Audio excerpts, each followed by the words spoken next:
आपको क्या लगता है, कोई व्यक्ति, कोई संगठन, कोई सत्ता अगर उस समय जब देश को सबसे ज्यादा जरूरत है और आप खुद को सांस्कृतिक संगठन बनाते हुए, सांस्कृतिक संगठन की तरह पेश करते हुए आप इस तरह के आंदोलन से दूर रहते हैं?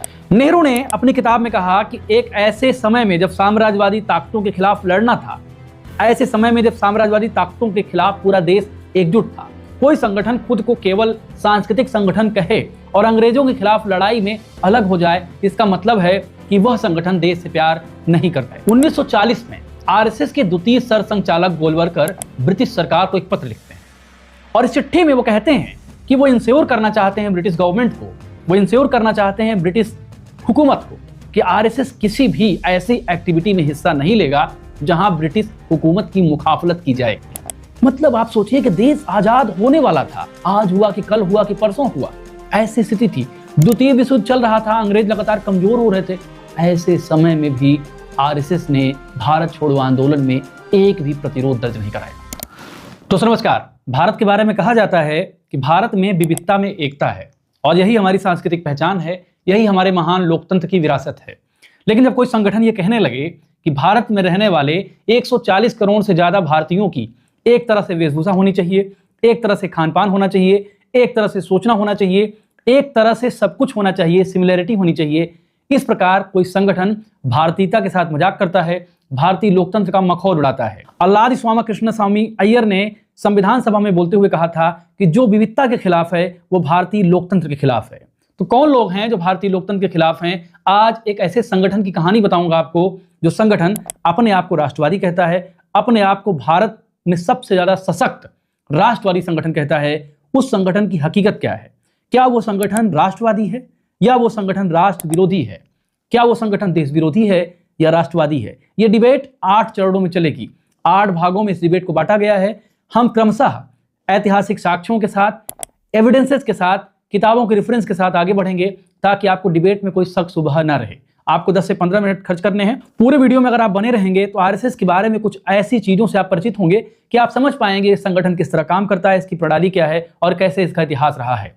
आइए शुरू करते हैं। दोस्तों, सबसे पहली बात ये जान लीजिए कि राष्ट्रवाद का मतलब क्या होता है। राष्ट्रवाद में आप राष्ट्र से अत्यधिक प्रेम करते हैं और राष्ट्रवाद में आपका प्रेम तब देखा जाता है जब राष्ट्र किसी संकट में हो। 1925 में आरएसएस की स्थापना होती है। जब आरएसएस की स्थापना होती है तो कांग्रेस अपने उफान पर थी। किसान, मजदूर, गरीब, अमीर, वकील, जर्नलिस्ट सब कांग्रेस के मेंबर थे और कांग्रेस देश को प्रतिनिधित्व दे रही थी और बड़ा आंदोलन चल रहा था। इस आंदोलन के समय 1925 में आरएसएस की स्थापना होती है, लेकिन आरएसएस ने पूरे स्वतंत्रता संघर्ष में, पूरे स्वतंत्रता आंदोलन में अपनी कोई उपस्थिति दर्ज नहीं करवाई, अंग्रेजों की कोई खिलाफत नहीं की। आरएसएस ने खुद को सांस्कृतिक संगठन बताया और कहा कि वह आजादी के किसी आंदोलन में भाग नहीं लेगा। आपको क्या लगता है, कोई व्यक्ति, कोई संगठन, कोई सत्ता अगर उस समय जब देश को सबसे ज्यादा जरूरत है और आप खुद को सांस्कृतिक संगठन बनाते हुए, सांस्कृतिक संगठन की तरह पेश करते हुए आप इस तरह के आंदोलन से दूर रहते हैं, तो इसका मतलब क्या कहा जाएगा? जब आप अंग्रेजों के खिलाफ नहीं थे, इसका मतलब आप अंग्रेजों के साथ थे। इसका साक्ष्य मैं प्रस्तुत करता हूं। आरएसएस के दूसरे सरसंघचालक गोलवलकर अपनी किताब, उनकी किताब का नाम है बंच ऑफ थॉट्स, उसमें लिखते हैं कि RSS kept itself away from politics. मैं सब कुछ एविडेंस से बता रहा हूं, इसलिए थोड़ा सा आपको धैर्य रखना पड़ेगा। उसमें वो कहते हैं कि आरएसएस ने किसी भी राजनीतिक गतिविधियों से खुद को अलग रखा है। ये अपनी किताब में आरएसएस के द्वितीय सरसंघचालक और सबसे बड़े आइडियोलॉग गोलवलकर कह रहे हैं। नेहरू ने अपनी किताब में कहा कि एक ऐसे समय में जब साम्राज्यवादी ताकतों के खिलाफ लड़ना था, ऐसे समय में जब साम्राज्यवादी ताकतों के खिलाफ पूरा देश एकजुट था, कोई संगठन खुद को केवल सांस्कृतिक संगठन कहे और अंग्रेजों के खिलाफ लड़ाई में अलग हो जाए, इसका मतलब है कि वह संगठन देश से प्यार नहीं करता है, वो संगठन राष्ट्रवादी नहीं है। नेहरू इस बात को अपनी किताब में साफ तौर पर लिखते हैं। आजादी की लड़ाई में कांग्रेस के बहुत सारे लीडर दशकों तक जेल में रहे। इसके अतिरिक्त राजगुरु, भगत सिंह और सुखदेव जैसे लोग फांसी के फंदे पर इस देश के लिए झूल गए।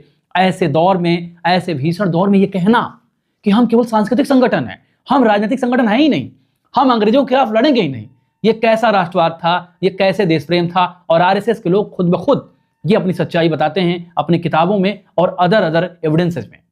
इतिहासकार बिपिन चंद्रा अपनी किताब इंडियाज फ्रीडम स्ट्रगल में साफ तौर पर लिखते हैं कि ऐसे उपनिवेशवादी दौर में जब हर संगठन को बैन किया गया, कांग्रेस को बैन किया गया, कम्युनिस्ट पार्टी को बैन किया गया, फॉरवर्ड ब्लॉक को बैन किया गया, आरएसएस को ना बैन किया जाना ये बताता है कि आरएसएस वाकई में अंग्रेजी राज के साथ था। अब दूसरे चरण में आते हैं, ब्रिटिश रिकॉर्ड क्या कहते हैं, ब्रिटिश आर्काइव में जो साक्ष्य रखे हैं वो आरएसएस के बारे में क्या कहते हैं, इसको मैं बताता हूं। आप 1940 में आरएसएस के द्वितीय सरसंघचालक गोलवलकर ब्रिटिश सरकार को एक पत्र लिखते हैं और इस चिट्ठी में वो कहते हैं कि वो इंश्योर करना चाहते हैं ब्रिटिश गवर्नमेंट को, वो इंश्योर करना चाहते हैं ब्रिटिश हुकूमत को कि आरएसएस किसी भी ऐसी एक्टिविटी में हिस्सा नहीं लेगा जहां ब्रिटिश हुकूमत की मुखाफलत की जाएगी। ये गोलवलकर कह रहे हैं, आरएसएस के द्वितीय सरसंघचालक गोलवलकर कह रहे हैं। और इस बात की पुष्टि कौन कर रहा है? इस बात की पुष्टि कर रहा है ब्रिटिश आर्काइव, इस बात की पुष्टि कर रहा है ब्रिटिश अभिलेखों में रखे गए साक्ष्य। सोचिए आप, एक इतिहासकार हैं शमसुल इस्लाम, उन्होंने किताब लिखी, उसमें लिखा religious dimensions of Indian nationalism में उन्होंने लिखा कि ये सारे डॉक्यूमेंटेड रिसोर्सेज आज भी ब्रिटिश हुकूमत के पास हैं। जहां वो कह रही, गोलवलकर ने चिट्ठी लिखी और कहा कि आरएसएस लड़ाई में हिस्सा नहीं लेगा। ऐसे भीषण दौर में 1940 का दौर, आप सोचिए, करो या मरो के नारे के साथ आप आगे बढ़ रहे थे, भारत छोड़ो आंदोलन चल रहा था और आप उस दौर में चिट्ठी लिख रहे थे अंग्रेजों को। ये समझ से परे है। इसके अलावा जब 1942 में क्विट इंडिया मूवमेंट हुआ तो ब्रिटिश इंटेलिजेंस की अपनी रिपोर्ट आती है, उस रिपोर्ट में ऑब्जर्व किया गया कि आरएसएस के जो वर्कर हैं उन्होंने पूरी तरह से क्विट इंडिया मूवमेंट को बायकॉट किया। भारत छोड़ो आंदोलन को पूरी तरह से आरएसएस के वर्कर बायकॉट कर रहे थे। मतलब आप सोचिए कि देश आजाद होने वाला था, आज हुआ कि कल हुआ कि परसों हुआ, ऐसी स्थिति थी। द्वितीय विश्व युद्ध चल रहा था, अंग्रेज लगातार कमजोर हो रहे थे। ऐसे समय में भी आरएसएस ने भारत छोड़ो आंदोलन में एक भी प्रतिरोध दर्ज नहीं कराया। और ये बताता है कि आरएसएस किसके लिए काम कर रहा था, राष्ट्रीय स्वयंसेवक संघ किसके लिए काम कर रहा था। ये मैं अपनी बात नहीं कर रहा हूं, ये आरएसएस के हवाले से और ब्रिटिश हुकूमत के हवाले से बात कर रहा हूं, वो खुद इस बात को स्वीकार करते हैं। इतिहासकार डीएन झा अपनी किताब में अगेंस्ट कम्युनिज्म में लिखते हैं कि अंग्रेजों ने केवल उनको छोड़ा जो अंग्रेजों की खिलाफत नहीं कर रहे थे, बाकी सबको बैन कर दिया, पकड़ पकड़ के बैन कर दिया। ये डीएन झा अपनी किताब अगेंस्ट कम्युनिज्म में लिख रहे हैं साफ तौर पर। इससे भी क्या मैसेज जाता है आप समझ गए होंगे। अब हम आते हैं तीसरे स्टेप पर। तीसरा स्टेप है RSS ideology nation as culture not citizenship. ये बहुत इंपॉर्टेंट कंसेप्ट है जिसमें आरएसएस क्या करता है, आरएसएस पूरे हिंदुस्तान के लोगों को एक तरह से देखता है। आरएसएस मानता है कि अल्पसंख्यकों का स्थान तभी हिंदुस्तान में है जब अल्पसंख्यक ये स्वीकार कर लेंगे कि वो सेकेंडरी सिटीजन होंगे, और अल्पसंख्यक सिमिलरली वैसे ही रहेंगे जैसे हिंदू रहते हैं।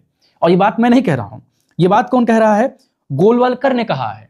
गोलवलकर ने जो आधुनिक नागरिकता का कंसेप्ट है उसको रिजेक्ट कर दिया और कहा कि हर कोई हिंदू है यहां पे, और जो अल्पसंख्यक हैं वो मान लें कि सेकेंडरी सिटीजन है। और इस चक्कर में गोलवलकर नाजी जर्मनी का उदाहरण देते हैं और कहते हैं कि नाजी जर्मनी में जिस तरह से सांस्कृतिक पहचान के आधार पर सिटीजनशिप है वो हिंदुस्तान में लागू होनी चाहिए। लेकिन सोचिए कि ये कितनी खतरनाक बात है। पॉलिटिकल स्कॉलर एजी नूरानी अपनी किताब in the RSS and BJP में कहते हैं कि this conception of nationhood is fundamentally incompatible with constitutional democracy. ये किसी भी संवैधानिक लोकतंत्र के लिए सही नहीं है, ये सही स्थिति ही नहीं है। वो अपनी किताब में इस बात को क्लियरली कहते हैं। जब भारत ने अपने आप को इंडिपेंडेंस के बाद रिपब्लिक घोषित कर दिया है तो ये कहा है कि भारत में विविधता में एकता है। भारत एक ऐसी बगिया है जहां अलग अलग कलर के फूल हैं, अलग अलग रंग के फूल हैं, तभी ये बगिया इतनी खूबसूरत है। और आरएसएस इसको एक कलर का फूल बनाना चाहता है, एक कलर के फूलों वाली बगिया बनाना चाहता है। That is very dangerous. अपनी किताब में एक बात और कहते हैं, an ideology that fears diversity can not coexist with democracy. एक ऐसी विचारधारा जो विविधता को पसंद नहीं करती, विविधता को अपोज करती है, वो डेमोक्रेसी के साथ एग्जिस्ट ही नहीं कर सकती है। अब हम अगले चरण में आते हैं, Dalits and myth of social harmony. अगला चरण है, आरएसएस अपने आप को ऐसे प्रेजेंट करता है जैसे वो दलितों के साथ है और सोशल हार्मोनी को सपोर्ट करता है। लेकिन वाकई में जब आप इनकी हायरार्की देखेंगे, हमको आप ये बताइए कि क्या कोई सरसंघचालक इनका दलित हुआ है? क्या दलित कम्युनिटी से इनके शीर्ष स्तर पर कोई व्यक्ति है? इनकी केंद्रीय कार्यकारिणी देख लीजिए, और जिस तरह से इनकी शक्ति का केंद्रीकरण है, उस केंद्रीकरण में क्या किसी दलित को आप इमेजिन कर सकते हैं कि वहां तक पहुंचे? यानी कहने का मतलब कुछ और है, ये कहते कुछ और करते कुछ हैं। डॉक्टर अंबेडकर ने एक किताब लिखी, उस किताब का नाम है पाकिस्तान और द पार्टीशन ऑफ इंडिया। इस किताब में अंबेडकर ने कहा कि जो कास्ट बेस्ड जो हायरार्की है, अगर उस हायरार्की पर कोई संगठन काम करता है तो वो संगठन डेमोक्रेसी के साथ कंपैटिबल नहीं है। वो संगठन डेमोक्रेसी को मानने वाला ही नहीं है, वो डेमोक्रेसी के साथ एडजस्ट ही नहीं कर सकता है। ये अंबेडकर साहब अपनी किताब में कहते हैं।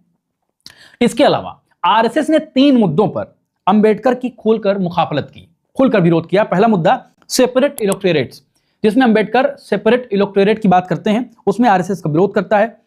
और अंबेडकर जो लैंड रिफॉर्म की बात करते हैं, भूमि अधिग्रहण की बात करते हैं, भूमि अधिग्रहण के साथ साथ भूमि सुधार की बात करते हैं, जिसमें लैंड डिस्ट्रीब्यूशन की बात करते हैं कि जिनके पास भूमि नहीं हो उनको बांट दिया जाए, आरएसएस इसका खुलकर विरोध करता है। इसके अलावा कास्ट को खत्म करने के लिए राज्य को, स्टेट को इंटरवेंशन करना चाहिए, इस आइडिया के खिलाफ भी था आरएसएस।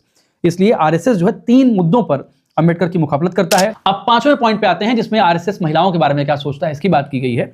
वैसे तो आरएसएस महिलाओं की बड़ी इज्जत की बात करता है और कहता है कि भारतीय परंपरा में महिलाओं की इज्जत बहुत बड़ी चीज रही है। लेकिन जो मॉडर्न डेमोक्रेसी है, जो आधुनिक लोकतंत्र है, उसमें महिलाओं को पुरुषों के बराबर सिटीजन बताया गया है, बताया जाता ही है और जाना भी चाहिए। महिलाएं पुरुषों के बराबर है। लेकिन गोलवलकर साहब अपनी किताब में कहते हैं कि नहीं, महिलाएं माता हैं और महिलाएं रिस्पेक्टेड हैं। आपको बहुत अच्छा लग रहा होगा कि रिस्पेक्टेड है, माता हैं, लेकिन ये 2 बातें कहने के पीछे क्या मकसद है? इसका मकसद है कि माता के रूप में ही महिलाएं ठीक हैं, रेस्पेक्टेड रूप में ही महिलाएं ठीक हैं, वरना क्या कहते हैं, सिटीजन अगर बन जाएंगी बराबर की तो दिक्कत होगी। फेमिनिस्ट हिस्टोरियन जो हैं तानिका सरकार और कुमकुम रॉय अपनी किताब जेंडर एंड हिंदू नेशनलिज्म में इस बात को कहती हैं। वो कहती हैं कि हिंदू नेशनलिस्ट जो आइडियोलॉजी है, जो आरएसएस की आइडियोलॉजी है, वो महिलाओं को केवल नैतिक आचरण से जोड़ता है, मतलब घर के अंदर कैद करने की बात करता है, पुरुषों के बराबर आने की बात नहीं करता है। ये खुद ये लोग कह रहे हैं। तो ये भी एक बहुत खतरनाक स्थिति है महिलाओं के बारे में। और फिर अगला चरण है गांधी की हत्या और आरएसएस। आपको पता है कि नाथूराम गोडसे ने गांधी की हत्या की और इतिहासकार मानते हैं कि नाथूराम गोडसे का आरएसएस से संबंध है। हालांकि जब गांधी की हत्या हुई तो आरएसएस ने नाथूराम गोडसे से खुद को अलग कर लिया। लेकिन जब गांधी की हत्या हुई, गांधी की हत्या के बाद सरदार पटेल ने नेहरू को एक पत्र लिखा और नेहरू के पत्र में उन्होंने इस बात को एक्सप्रेस किया, इस बात को जाहिर किया कि आरएसएस गांधी की हत्या के बाद ऐसे बिहेव कर रहा है जिससे बहुत बड़ी खुशी उसको मिल गई है।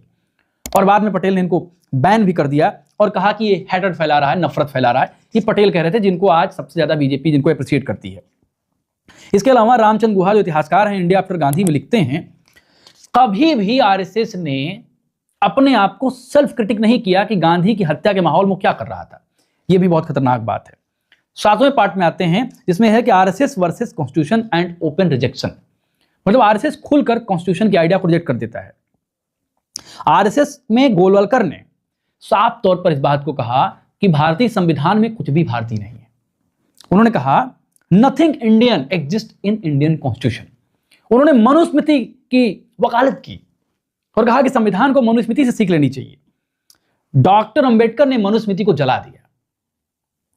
और अगर डॉक्टर अंबेडकर को ये अपना आइडियोलॉग मानते हैं, आरएसएस के लोग, कई लोग कहते हैं, तो उनको समझना चाहिए कि डॉक्टर अंबेडकर मनुस्मृति जला रहे थे और आरएसएस के आइडियोलॉग मनुस्मृति का समर्थन कर रहे थे।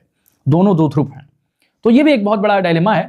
और आरएसएस ने कितने दिन झंडा नहीं फहराया, कितने साल झंडा नहीं फहराया, ये भी आप अच्छे से जानते ही होंगे। अब सबसे अंतिम चरण में आते हैं डिबेट के, जिसका नाम है constituent assembly debates, what the founders feared.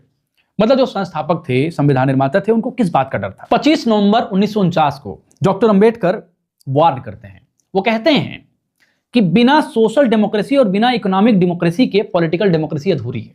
और सोशल डेमोक्रेसी में वो कास्ट को लेकर बहुत सारी असहमतियां जताते हैं द देन कॉन्स्टिट्यूएंट असेंबली से, और कहते हैं कि कास्ट के बिना खत्म हुए हम असली लोकतंत्र बन ही नहीं सकते।